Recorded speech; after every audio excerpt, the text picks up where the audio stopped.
Hey, basement programmers. Have you ever heard somebody say they can't use Lambda or Azure Functions because they aren't portable? Have you ever seen somebody who was resistant to using these services because they were concerned with vendor lock-in? Or maybe you were curious how you could write function as a service code that can be used in multiple locations. Well, like, subscribe, and watch this video.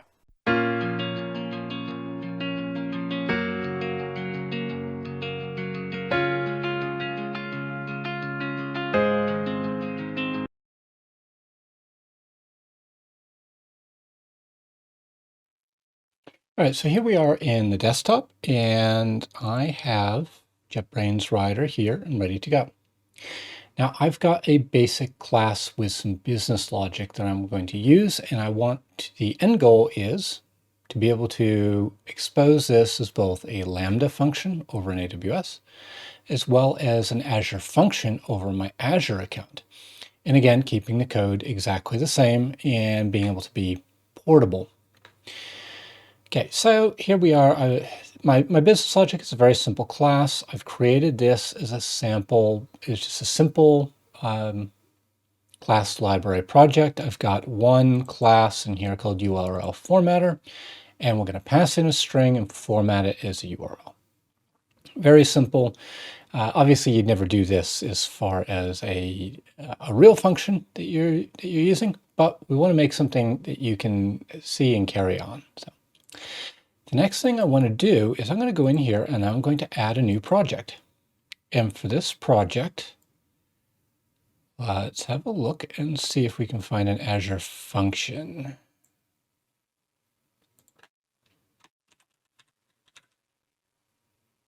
Here we go, Azure function. And what I want to do is I'm going to call this cross cloud API dot Azure. Project directory. The language is going to be C#. The function runtime we're going to keep as default worker. And go create. All right, now it's going to create a separate class, a separate Azure function, and we should be pretty much ready to go there. What I want to do is I'm going to add and go with an HTTP trigger.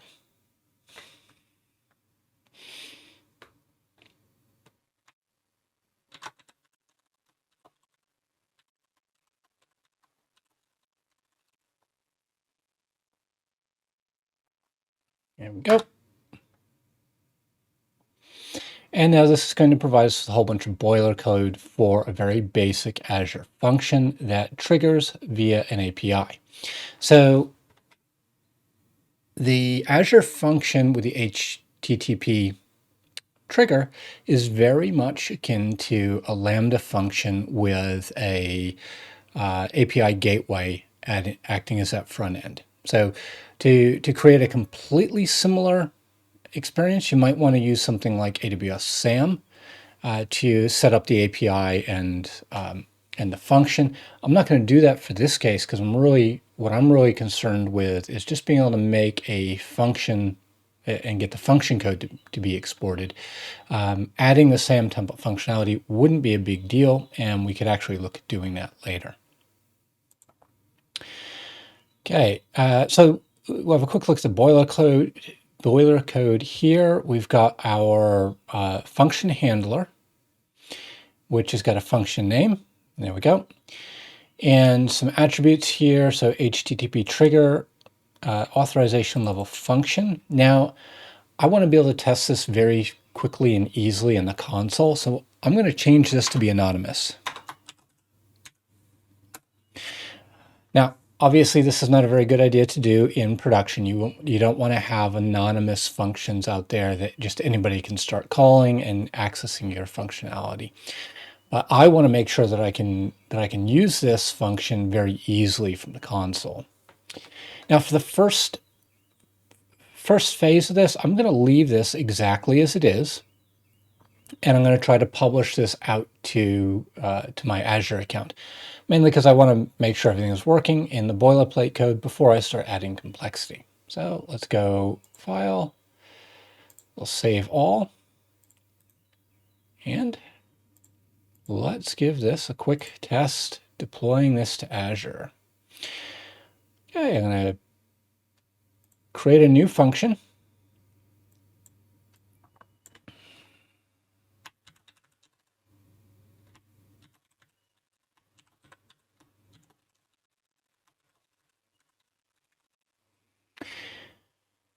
Okay, Azure subscription default resource group. We're going to run this on Linux using an existing hosting plan that I've got up there. I've been playing around a little bit with Azure the last couple days.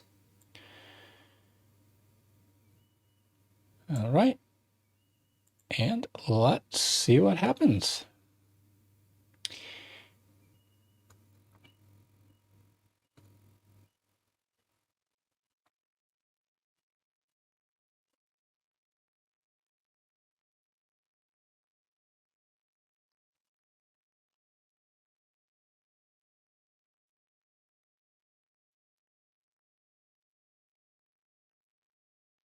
Okay, so now we've got the API has been, or the Azure function has been published successfully. We've got a URL that we can hit here.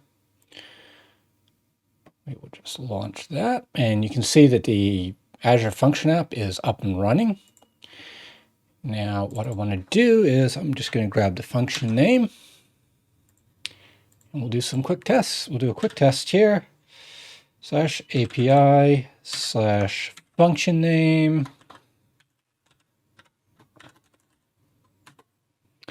And we can see here, based on the functionality, if I was to bring this up, you can see that we retrieved the name of the function. It has some code. The boilerplate has some code. You can either pass it in as a query or as part of the body. And then we simply export to this page, hello, and whatever the name is. All right, so we know now that the function is up and running correctly.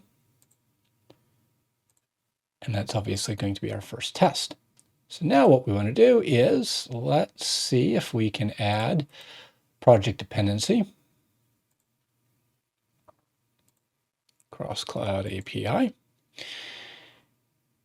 And let's go up here.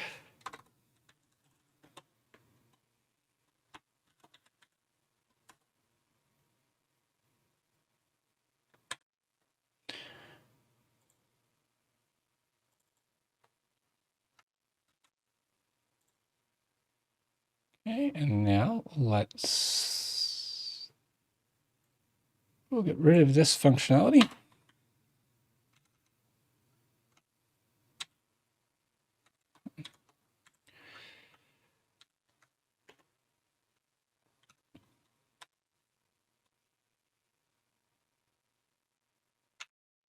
Okay, so we're going to use the built-in functionality to go URL formatter and format based on name and get back a URL. And so what we can do here is we'll change this to be URL equals .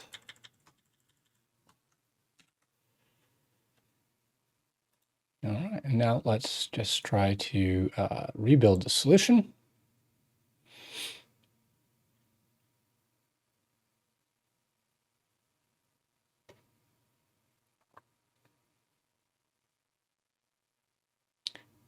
And let's publish.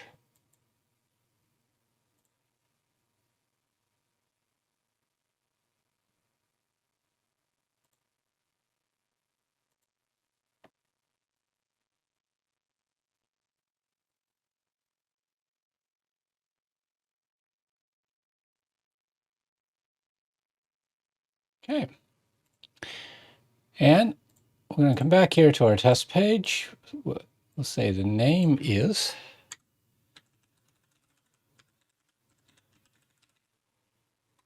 Basement Programmer. And you can see we've formatted the request. The URL is now https://basementprogrammer.com.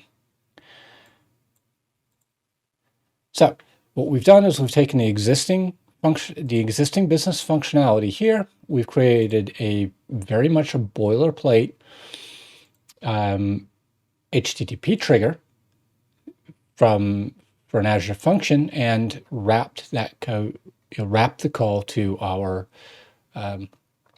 business logic.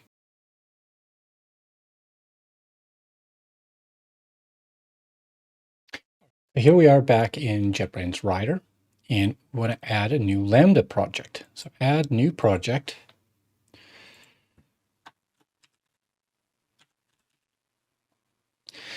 And what we're going to choose here is an empty Lambda empty serverless. So this is going to be a whole serverless project definition. It's going to set up Lambda and get everything set up so we can actually deploy through the command line.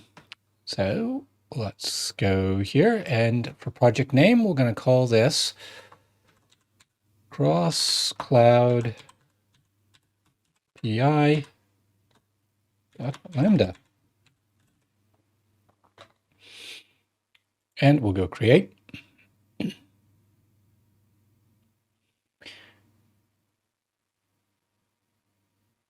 And here we are on our project structure. Let's and open it up. And so we've got our functions.cs. Now this is going to be our boilerplate once again for a Lambda serverless function. Now the other thing is, in addition to having the basic C# file, we've also got the serverless template here, which helps define functionality for tying this through to a serverless function and API gateway, etc. Okay. Now, a serverless function is already set up to have the connection with an API gateway proxy request. That's all mapped through for you. And we've got the request object here and the response object we're sending there. Boilerplate already sets up the response for you. So much like we did before, let's start with just a very basic,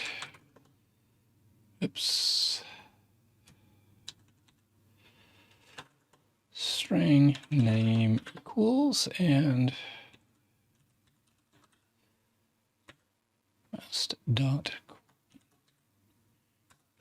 parameters name, and then we'll take name and put it down here to be the response. So what I want to do is I'm going to do a very quick test to make sure I can deploy the Lambda function out to my account, and then I can do a request, pass in a name, and just spit that out to make sure everything is good. And then what we're going to do is obviously go back and add in the business functionality to that. All right. Okay, so now it's time for the quick test. So I'm going to jump out to a command line.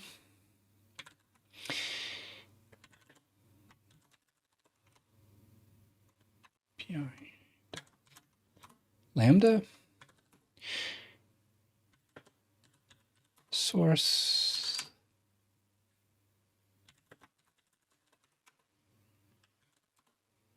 okay, so here we are in the directory where we have the project file along with the serverless template. So what I'm going to try to do now is I'm going to go .NET deploy Lambda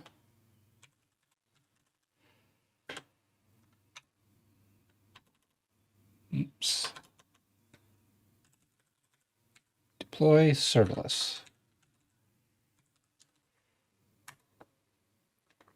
Okay, now this is possible because I have the .NET extensions for Lambda installed. So I need to provide, it's going to use CloudFormation to deploy the stack. So I need to provide it with a stack name to use and an S3 bucket. The bucket obviously has to be available in my account. and ready to go, and I have to have permissions to use it. So now we're going to go through and it's going to do the .NET. It's going to compile. It's going to zip up my application and send that off to AWS. And hopefully with a bit of luck, we'll get out a functional Lambda that we can go in and test.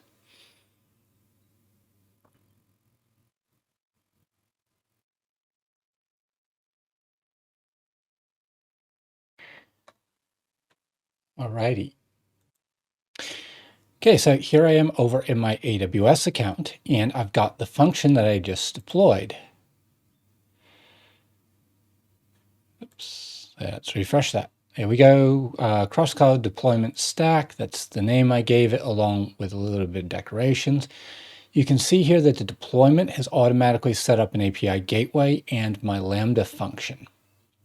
So we're going to go over here. Lambda has the built-in test console, which is great. It allows us to do the testing baked in. So select the test tab and then scroll down here. You need to give your test event a name and then the template. So there's a bunch of different templates that are set up here. What I want to do is I want to use the API Gateway AWS proxy. What I want to do is I'm just going to scroll down here. I'm going to find these query string parameters. Now, if you remember in the code, we're looking for a value called name, and I want to pass in a value. Basement programmer. Now, you always have to remember to hit save on this because it won't save unless you do. And then let's just hit test. And this is going to execute. It's going to spin up my Lambda. And let's see. Okay, so the body that's returned, and if we look at the code, just returned basement programmer, which is what I passed in for the name value. Here we go. Retrieve the name and pass it out. So now let's jump back into the code. We're going to tie our business logic in and then have a Lambda and an Azure function using the same business logic and sharing as much code as possible.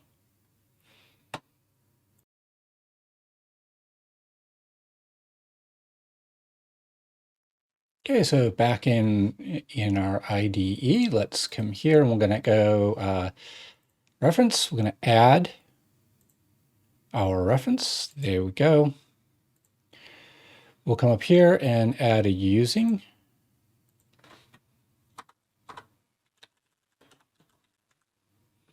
Cross-cloud API. Let's create URL formatter.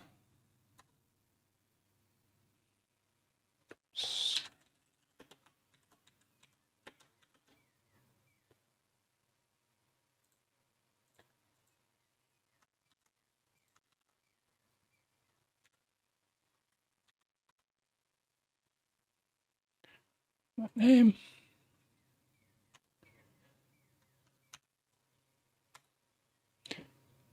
And then let's just change that there so it.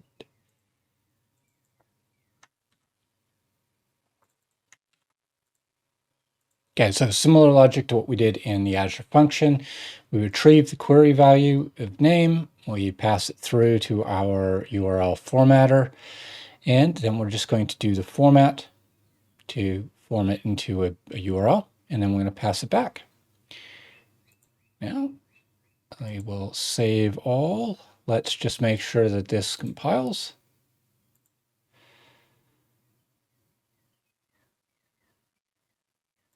Now, once again, we can do the Lambda deploy serverless.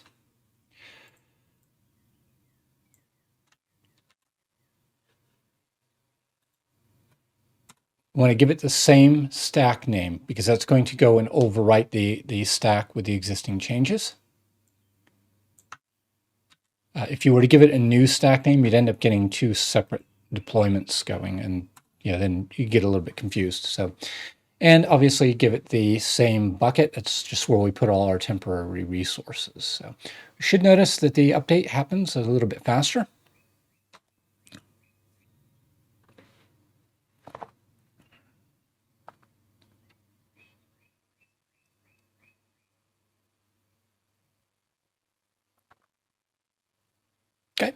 And success already.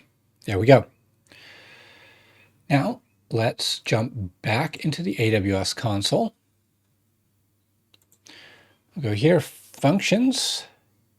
You can see last modified 27 seconds ago, so pretty recently.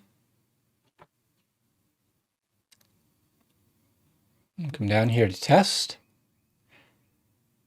Test one, so let's fire off our test and see what happens. Here we go. We have the same results. So we come back with the basementprogrammer.com formatted string. So you've got an Azure function, you've got a Lambda function, they're using the same business logic, and the only effort that you've duplicated, or the only extra work here is really down to the boilerplate code for your integration between the Azure and the Lambda. Now, obviously, we're deploying manually from the command line and from the GUI, but we could just as easily integrate this into a CI/CD process. And really, we could build everything and then have our CI/CD process deploy both functions at the same time as we wanted to. So, more of the story, don't let the idea that Lambda and Azure Functions are different prevent you from using them based on a fear of vendor lock-in, because really what matters, what's valuable, is your business logic code.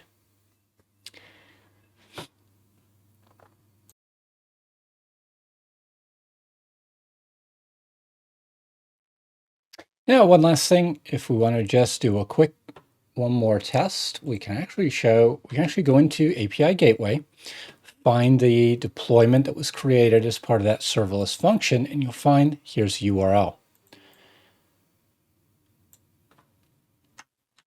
From there, we can jump in. We'll call the URL, and we'll pass in a parameter. Name equals basement programmer.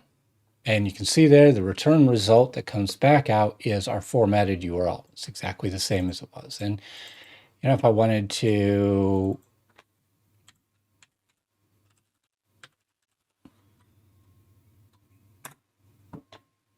change that, you can see it's actually working. So there we go. Complete source code for all of my videos can be found on GitHub. You can find me there at github.com/basementprogrammer.